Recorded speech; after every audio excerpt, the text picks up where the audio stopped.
ғасыр каналында таяуны нұқтасы тапшыру өз ішін башлап жібәрі. Студияда Венера Айтова есенмісіз. Хайлы кеш мұхтарам қонақлар, алда яңғыраған фикірге қарашы қызына түймелі рашада жеткіре аласыз. Яшілге басып, келіші өгізіне, қызылға басып, келішме өгізіне. Яңа оқу елі башланғаннан берілі біз енді Мәскеуден хабар күттік. Біз татар тілін мәктеплерде нешек оқытылашақ, ана тілін нешек оқытылашақ. Сұраулар хаман яуа келді біздің тапшыру бізға да. Бұл сұраулар бүгінге қадар әліге жауап yok еді, әмі бүгінгі тапшырубызда біз сұрауларға біз жауап ишетірбіз деп шанып қалабыз. Һәм мәгълүматларны біріншілерден болып Татарстан Республикабызның Мәгариф һәм фән министрлігінің Милли мәгариф идарәсе башлыгыннан иң беренче сұрағалы Лейла Марсына, нинди яңалыклар татар телен мәктәпләрдә нәрсә көтә? Яңалыклар безнең инде яңалыклар узган ел октябрь аеннан ук кирде бит шулай бит, әмма дә ләкин безнең август аенда кабул ителде федераль законга үзгәрешләр, мәгариф турындагы законга үзгәрешләр. Бу законга кертелгән үзгәрешләр нигезендә безнең барлык уку йортларында бердәм дәүләт стандартлары нигезендә билим бирү оешмаларында ана телендә билим алу, ана телләрен өйрәнү шул исәптән рус телендә һәм инде Россия республикаларының дәүләт телләрен өйрәнү мөмкинлеге булдырылды. Бу инде әти-әниләрнең гаризалары нигезендә башкарыла. Гаризалар 2 тапкыр языла уку дәверендә, бала 1нче класска укырга барганда һәм 5нче класска укырга барганда. Һәм инде менә шулай итеп әти-әниләргә үзләренә билим алу телен һәм өйрәнү телен сайлап алу мөмкинлеге булдырылды.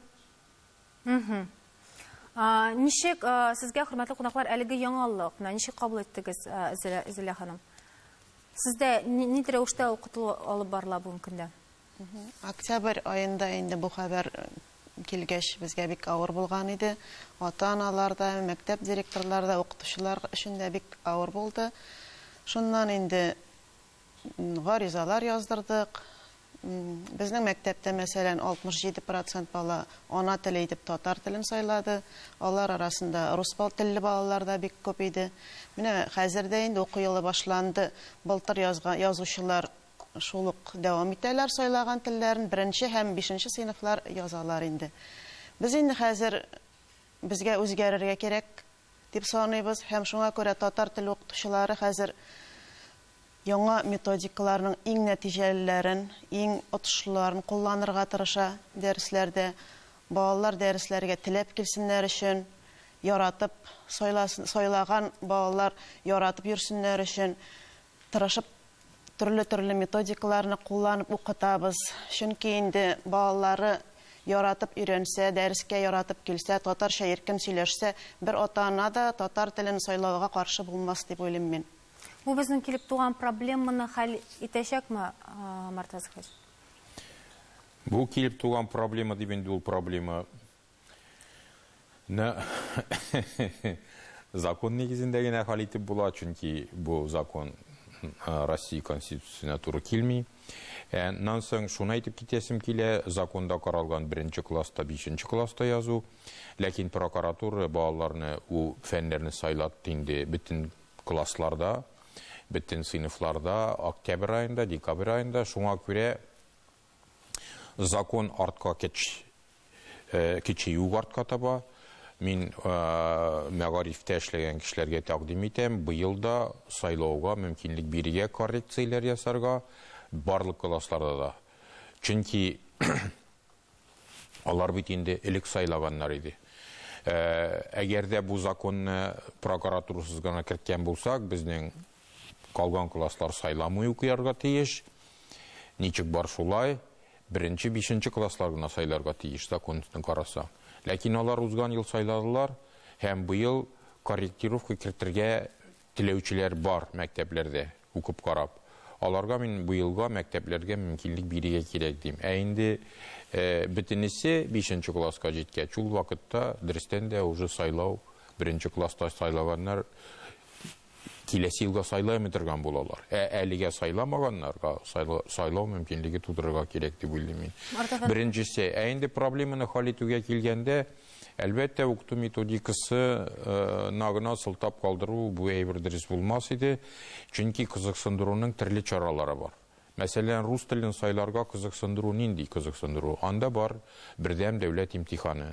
Ул бер дәүләт имтиханының нәтиҗәләре бөтен югары уку йортларына кергәндә исәпкә алына. Безнең федераль стандартларда да, безнең мәгариф системасында туган телләрдән дәүләт имтиханы булырга тиеш.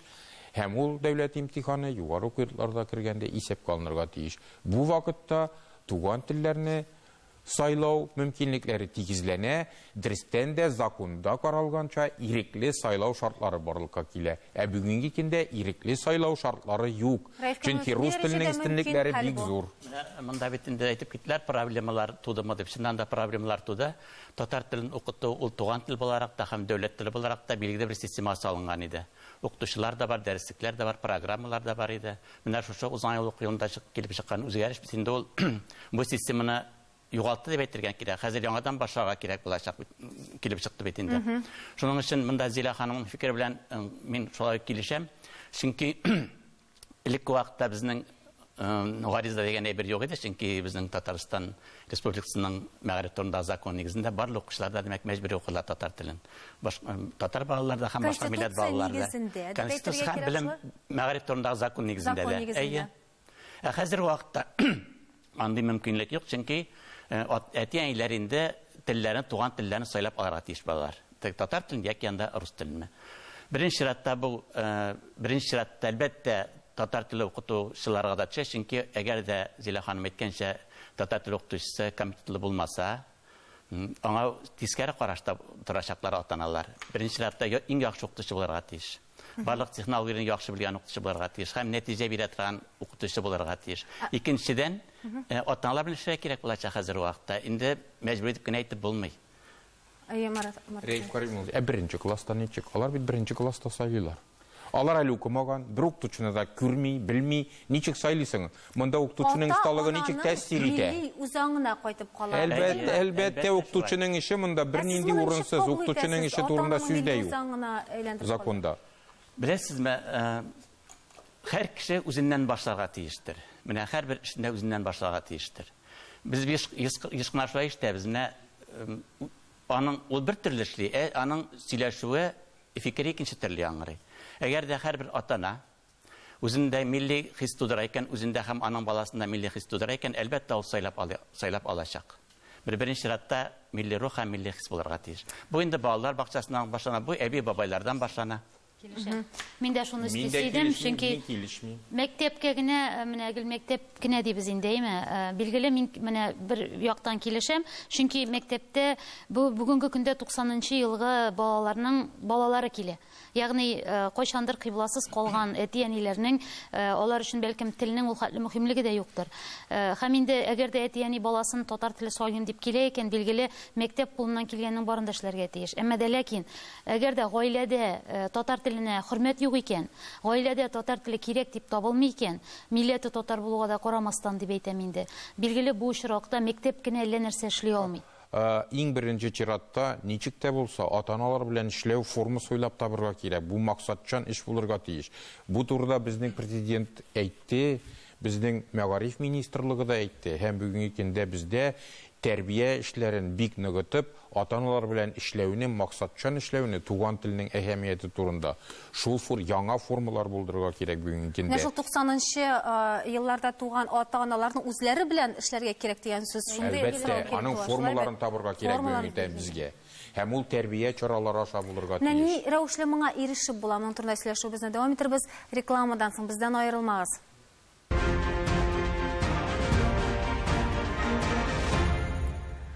Татарстан Яңа гасыр каналында таяну нуктасы тапшыру. Без дәвам итәбез. Рекламага китер алдыннан без ата-аналарның роле турында сөйләшә башлаган идек. Разика әфәнде, менә сез сездә укыган укучыларда күрәсездер инде әти-әниләрнең ни дәрәҗәдә тәэсире бар, күпмесе үзегезнең лицейгызда шушы милли үзаңны ала дип әйтик инде. Шулай бит. Менә ничек бәяләр идегез? Ата-аналарның роле нинди бүгенге көндә? Сез алар белән нинди эшләр алып барасыз? Беренчедән, безнең лицейда Россиянең төрле төбәкләреннән килеп укыган балалар бар. Һәм алар өчен татар теле гомумән алар татар теле белән беренче тапкыр очрашалар. Шуңа да карамастан, беренче уку елында ук шушы татар телен белмәгән балалар, ишетмәгән, сөйләшмәгән балалар татар телендә сөйләшә һәм аңлый башлыйлар. Әти-әниләргә килгәндә, безнең соңгы 3 елда лицейның традициясы булып киткән татарча проектлар ярминкасы дигән бик мотор һәм файдалы отышлы чара бар.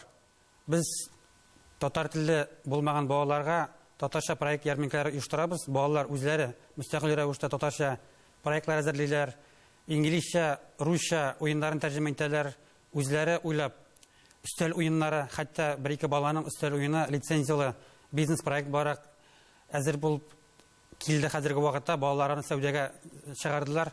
Шушы мероприятиялар аркылы, шушы чаралар аркылы без балаларны һәм әтиәннәрен татар телендә уңышлы аралашу чарасы буларак кулланып булганнан. Шуннан заманча караш шулай бит. Без әле билингваль турында сөйләшәйдек. Хәзер инде бөтен дөнья полилингваль турында алып бара. Әтиәннәр үзләре аңларга тиеш. Бала күбрәк телләр белгән саен, бигрәк тә үзенең туган телен, монсы инде үзенең бу бит инде һәр кешенең бурычы аны белү. Ул шулкадәр акыллырак була, шулкадәр уңышлырак булачак, башы яхшырак эшләячәк дип шулай бит. Әдәгез бер видеозма карабыз, иганнар дәвам иттербез. Белгәнебезчә, татар теле 2 рәвештә укытылырга мөмкин мәктәпләребездә. Ул туган тел буларак һәм республиканың дәүләт теле буларак.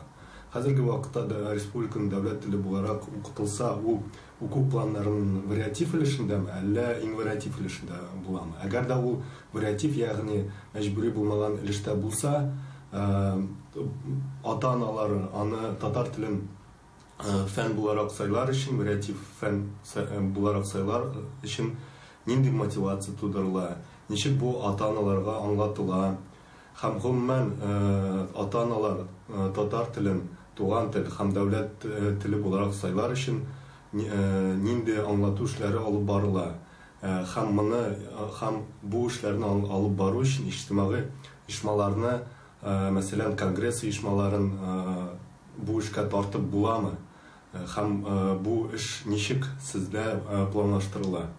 Икенче сорау исә ул татар мәктәпләренә бәйле. Белгәнебезчә, закон буенча 10 һәм 1 сыйныфларда инде укытылу эшләре рус телендә бара. Һәм бу безнең хокукларны әлбәттә боза. Һәм моны федераль дәрәҗәдәге министрлыкка җиткерү эшләре барамы, аларга аңлатыламы? 10 да 11 сыйныфларда да татар телендә укытылу дәвам итсә иде.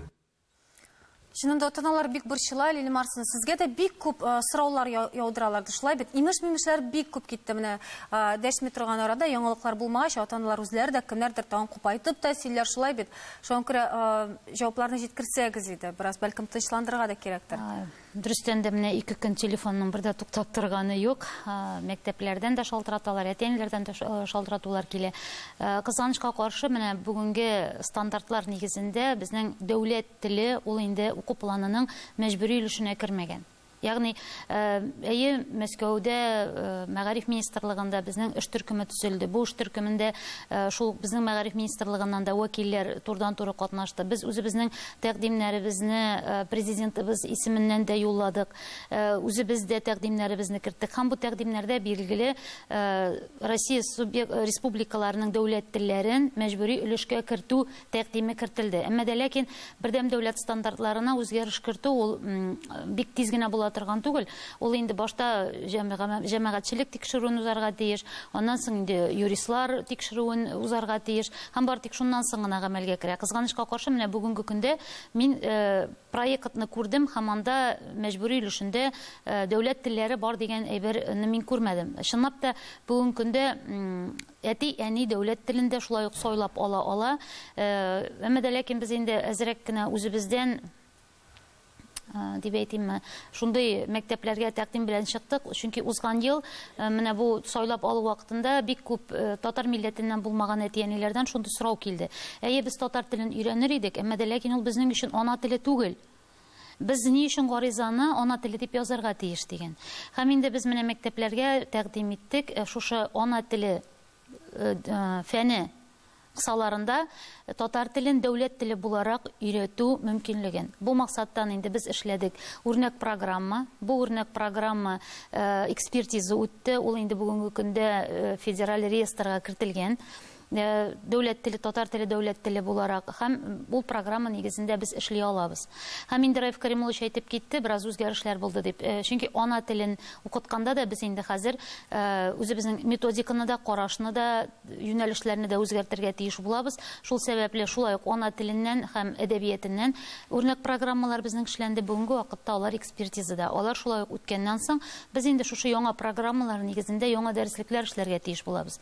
Мәктәптә ничек укытыла дигәндә, менә мин бүген кичә җыям килә төрле яклап информация, кайсы районда ничегрәк сөендерә, татар милләтеннән генә түгел, татар милләтеннән булмаган балаларда татар телен сайлаучылар бар, әти-әниләр дип әйтәбез инде. Билгеле, бу очракта мин укытучыларга башыйм, чөнки бу очракта бала укытучыга бара. Инде укытучы кызыксындыра алган икән, безнең менә Казанда да бар, мәктәпләре белән татар телен сайлаучы балалар. Димәк, әле телебезнең киләчәге бар дигән сүз. 10-11 сыйныфларга килгәндә, шул эш төркемендә бу проблема күтәрелде. Татар телендә белем алу, ана телендә белем алу. Бездә бит әле татар теле генә түгел, бездә Чуваш, Мари, Мордва, Удмурт мәктәпләре бар. Һәм кайсы бер өлкәләрдә без хәтта Удмуртия, Чувашия өчен үрнәктә булып торабыз. Безнең укытучыларыбыз аларда экспертлар булып эшли. Бу мәсьәлә күтәрелде, ләкин менә без уңышка ирешәчәкбез дип мин үздереп әйтә алмыйм. Минем истәп әйтәсем килә, әлбәттә бар яхшы сайлаган мәктәпләр, ләкин бөтенләй татар телен калдырмаган мәктәпләр дә бар. Казанда бар. Бер татар тел укытучысы калмаган мәктәпләр бар. Алар да бар. Шуңа күрә безнең ата-аналар белән генә эш түгел, әле безнең педколлективлар белән дә эшлисе бар бу өлкәдә. Чөнки инде бер татар тел укытучысы калдырмау, бу мәктәп коллективының гомумән татар халкын хөрмәт итмәгәнен, ул телне күрә алмаганын күрсәтә. Монда башка критерий юк.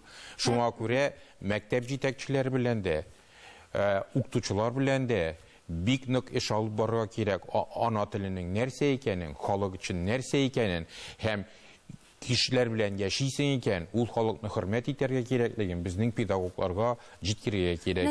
Мин әйтәсем килә, андый кешеләр педагог булып эшли алырга тиеш түгелләр. Ул кыргыйлык.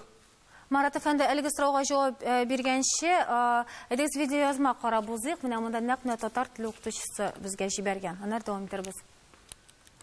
Хәерле көн. Мәктәпләрдә татар телен укыту проблемасы татар мәктәпләрендә юктыр. Әмма татарлар аз яшәгән район шәһәрләрдә татар телен 2-3 көнлек бала сайлаган мәктәпләрдә бу проблема бар. 3 бала булмаса, кайбер мәктәпләрдә 5 бала булмаса, татар телен укыту төркемнәре ачылмый. 1-2 бала калган очракта алар рус төркеменә күчергә мәҗбүр булалар. 3 бала булган төркемнәрне татар төркемнәрендә параллельләрдә берләштерәләр. Бу татар теле укытучыларның сәгатьләре кыскаруы һәм аларның мәктәптән китүенә әлбәттә этәргеч. Мәгариф министрлыгы бу юнәлештә булдырылганча эшли, әмма икътисади социаль тикшерүләр оешмасы үзәге бу нормативларны өстен төшерә. 3 бала булырга тиешле дип әйтәләр мәсәлән. Ләкин безнең сораубыз бар. Ни өчен кайбер мәктәпләрдә 3 бала, а кайбер мәктәпләрдә ул 5 бала? Сораулар шуннан да әле дә Бу ява. сорау миңа билгеле, без бүгенге көндә финанслар министрлыгы белән дә шул ук әйтеп киткән, ССИ белән дә эш алып барабыз. Һәм инде без хатларда тәкъдим ителгән рекомендация, Марат Вазыйхович миңа әйтте инде, синең бер вакаләтеңдә юк диде, әмма ләкин безнең әле сезне тыңлыйлар, колак салалар, фикеребезне белергә телиләр. Шуңа күрә без инде хатлар җибәрдек, ничек бүленә төркемнәргә. Беренчедән, менә шул ук прокуратура безне тикшереп тора. Әгәр дә әти-әни баласының туган теле итеп татар телен сайлаган икән, бер генә баламы ул, 2 баламы ул, 3 баламы ул, без аңа бу телне өйрәнү мөмкинлеген тудырга тиеш. Димәк, сыйныфта бер генә бала татар телен сайласа да, аңа татар телен укытырга тиешләр. Мин уйлыйм, моны ассызлыкларга кирәк безне караучы. Тиешләр, әмма дә ләкин, менә шул ук ССИ бу очракта без алар белән менә хәзер эш алып барабыз, сөйләшүләр алып барабыз. Чөнки менә бер яктан ССИ рөхсәт бирмәсә, икенче яктан шул ук прокуратура безне әйтә инде, ни өчен бу закон таләбе тормышка ашырылмый дигән әйбер бар. Шулай бит. Шуңа күрә шәһәр җирлекләрендә инде без тәкъдим иттек параллельләрне берләштерү юлы белән, чөнки әле безнең бер бала рус телен, бер бала татар телен түгел, ә безнең бит татар телен телендә бар ике төркем. Шулай бит, татар телен яхшы белүче, ана теле буларак өйрәнүче балалар бар һәм татар телен бик яхшы белмәүче, без аларны элек рус төркемнәр дип атап йөртә идек. Татар телен дәүләт теле буларак өйрәнүчеләр бар. Шуңа күрә безнең хәзер килеп чыга сыйныфны 2-гә, кайбер район җирлекләрендә 3-кә бүлү, чөнки безнең бит хәзер балалар төрле авыллардан килә. Чуаш мәктәбеннән килгән балалар бар, рус мәктәбендә укучылар бар, татар мәктәбеннән килгән балалар бар. Телибезме, теләбезме, без сыйныфны 3-кә бүләргә мәҗбүрбез. Чөнки без ана телен укуны тәэмин итәргә тиешбез закон нигезендә. Келишим мөмкин түгел. Шуңа Закон негізінде язылған в пределах возможностей системы образования деп. Туган тілде оқу иштырылырга тиеш, ләкин мәгариф системасының мөмкинлекләренә карап. Мәсәлән, шул ук Ульяновск шәһәрендә 5-6 бала біз татар тіл укыйбыз, телибез дип мәктәптә язса, мәктәп директоры ла әйтәчәк аларга. Безнең укытучыбыз юк, без укыта алмыйбыз. Һәм законга туры килә. Әлбәттә, министрлыкта теләк булганда, министрлыктан гына тормый, әле бит аңа акча кирәк. Акчасын чиси белән нормативлар кирәк. Бүгенге көндә бит подушевный нормативный финансирование. Шулай җиңел генә хәл ителер микән, Марат әфәнде? Ничек җиңел генә? Булай җиңел генә менә по возможности дип кенә, мөмкинлекләрдән. Законда шулай язылган. Мөмкинлек булса гына укыталар. Мөмкинлек булмады дип кенә бер кеше әйтүдән генә хәл ителмидер бит инде. Әлбәттә, монда ата-аналарның принципиаллыгыннан тора торгандыр. Әгәр дә шул Ульян өлкәсендә әлендә күбрәк татарча телле күбрәк белән мин регионнар арасында, әгәр дә ата-аналар таләп итә икән, әлбәттә, аны мәктәп шартлап тудырырга тиеш. Законда язылган икән. По мере возможностена түгел, ул таләп итәргә тиеш. Укытучы табу, кадрлар табу, дәреслекләр табу, димәк ул мәктәпнең вазифасы. Ул бит чыгала, безнең Татарстанга да чыгала, башка өлкәләргә дә чыгала, уларны эшләргә тиеш. Марат әфәнде, ничек итеп бөтен мәктәпләрдә дә менә туган тел итеп татар телен сайлауны булдырырга татарлар өчен беренче чиратта? Менә Марат әфәнде шулай әйтеп китте, мәктәпләрдә бөтенләй булмаган, шундый мәктәпләрдә барды. Бит анда әлбәттә мөмкин түгел, бер татарда булмау мөмкин түгел. Әлбәттә анда татар балалары укый. Алар белән эш ничек алып барыла? Бүген көндә безнең Казан шәһәрендә бөтен милләт балалары күпчелек инде менә шушы татар һәм рус милләтләре дип алган хәлдә инде. Барсы өчен дә менә шушы шартлар тудырылган һәм инде әлбәттә ниндидер мәктәптә татар теле бөтенләй бетерелгән икән һәм анда татар телле әтиәниләр үз балаларын илтәләр икән инде. Бу инде беренче чиратта бу әтиәниләр белән эшләргә кирәк дигән фикерне алга сөрә. Әгәр дә бу әтиәниләр анда татар теле булмауны белә торып, шунда баралар икән, бу аларның үзләренең бөтенләй милли үзаңнан ерак икәнлекләрен күрсәтә.